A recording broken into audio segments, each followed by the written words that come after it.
Awit ika-18 kabanata. Awit ng tagumpay ni David. O Panginoong aking kalakasan, iniibig kitang tunay. Si Yahweh ay batong di matitibag, matibay kong muog at tagapagligtas. Ang Diyos ang sa akin nag-iingat, tagapagtanggol ko at aking kalasag. Sa iyo, O Yahweh, ako'y tumatawag. Sa mga kaaway ay inililigtas, purihin si Yahweh. Gapos ako ng tali ng kamatayan, siniklop ng alon ng kapahamakan. Nabibingit ako sa kamatayan, nakaumang nasa labi ng libingan.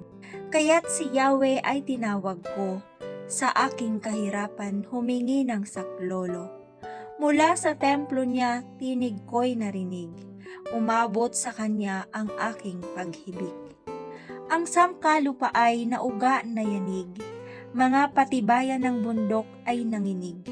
Sapagkat ang Diyos ay galit na galit, lumabas ang usok sa kanyang ilong, at sa kanyang bibig bumuga ay apoy.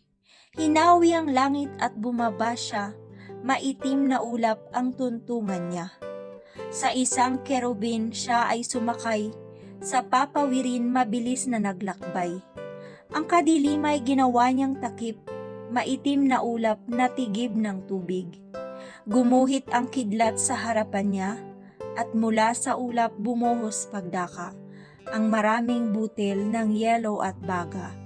Saka dumagundong ang kulog sa langit, tinig ng kataas-taasan agad narinig. Ang mga palaso kanyang itinudla, ang mga kaaway nangalat sa lupa. Nagsala sa labat ang guhit ng kidlat, lahat ay nagulo, pawang nagsitakas. Ang pusod ng dagat pagdakay nalantad, at ang patibayan ng lupay nahayag. Dahilan sa tindi niyong kagalitan, ang galit ni Yahweh sa mga kaaway. Mula sa kalangitan itong Panginoon, sa pusod ng dagat ako'y iniahon. Iniligtas ako sa kapangyarihan ng mga kaaway na di ko malabanan. Sumalakay sila ng ako'y bagabag, ngunit si Yahweh ang sa akin nag-ingat. Nang nasa panganib ako'y tinulungan, iniligtas ako pagkat kinalugdan. Pagkat ako'y matwid walang kasalanan, pinagpapala ng Diyos ang aking buhay. Ang utos ni Yahweh ay aking sinunod, di ko kinalaban ang aking Diyos. Lahat ng utos niya ay aking tinupad, ang tuntunin niya ay di ko nilabag. Wala akong sala, kanyang nababatid, ako'y nanatili na laging malinis. Kaya naman ako'y ginagantimpalaan, buhay ko'y matwid, ito'y kanyang alam. Tapat ka, O Diyos, sa sino mang tapat, at napakabuti sa mga taong ganap.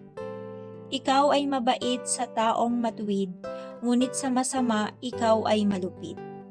Ang mababang loob ay inililigtas, ngunit ang palalo ay ibinabagsak. Ikaw, O Yahweh, ang aking ilawan, sa gitna ng dilim ay nagiging tanglaw. Pinalalakas ako laban sa kaaway, upang ang tanggulan nito ay maagaw.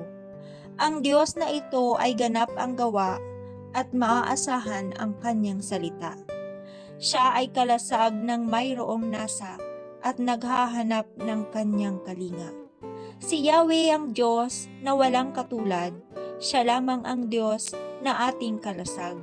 Siya ang sa akin nagbibigay lakas, sa daraanan ko'y siyang nag-iingat. Katulad ng usap, paghakbang ko'y tiyak, pag-akyat sa bundok, ako'y kanyang hawak. Ako ay sinanay sa pakikilaban, bisig ko'y lumakas na animoy bakal. Ingatan mo ako at iyong iligtas, sa iyong kalinga ako'y naging tanyag. Di mo binayaan na ako'y mabihag, ang mga paa ko'y ni hindi nadulas. Mga kaaway ko'y aking hinahabol, di ako tutugot hanggang di malipol. Di sila makabangon pagsalakay ko, sa may paanan ko'y lugmok sila talo. Pinalakas mo ako para sa labanan at pinagtagumpay sa aking kaaway. Pinauurong mo sila pag ako'y nakita, ang may galit sa akin iyong pinupuksa. Sila'y napasaklolo ngunit bigong lubos, di sila tinugon ng Panginoong Diyos. Dinurog ko sila hanggang sa matulad, sa pinong alikabok na ipinapadpad. Aking itinapon niyapak-yapakan, kagaya ng putik sa mga lansangan. Sa mapanghimagsik ako'y iligtas mo, sa maraming bansay gawin mong pangulo. Marami ng sakop akong mga tao, kung bagaman sila'y hindi kilala ko. Sa bawat utos ko sila'y sumusunod, maging ang dayuhay pawang yumuyukod. Lumalapit silang sira na ang loob, habang lumalabas sa kanilang muog. Si Yahweh ay buhay, Diyos ko't tagapagligtas. Matibay kong muog, purihin ang lahat. Ang kadakilaan niya'y ipahayag. Pinapagtagumpay ako sa kaaway at ipinailalim sa aking paanan. Ako'y iniligtas niya sa kaaway, Yahweh, pagtagumpayin mo ako sa kalaban. At sa mararahas ay ipagsanggalang, kaya pupurihin kita't aawitan. Sa lahat ng bansa nitong daigdigan, ako ay aawit sa iyong harapan. Sa piniling hari mga dakilang tagumpay, ang kaloob ng Diyos sa kanyang hinirang. Ang pag-ibig niya'y walang katapusan, kay David at lahat niyang mga angkan.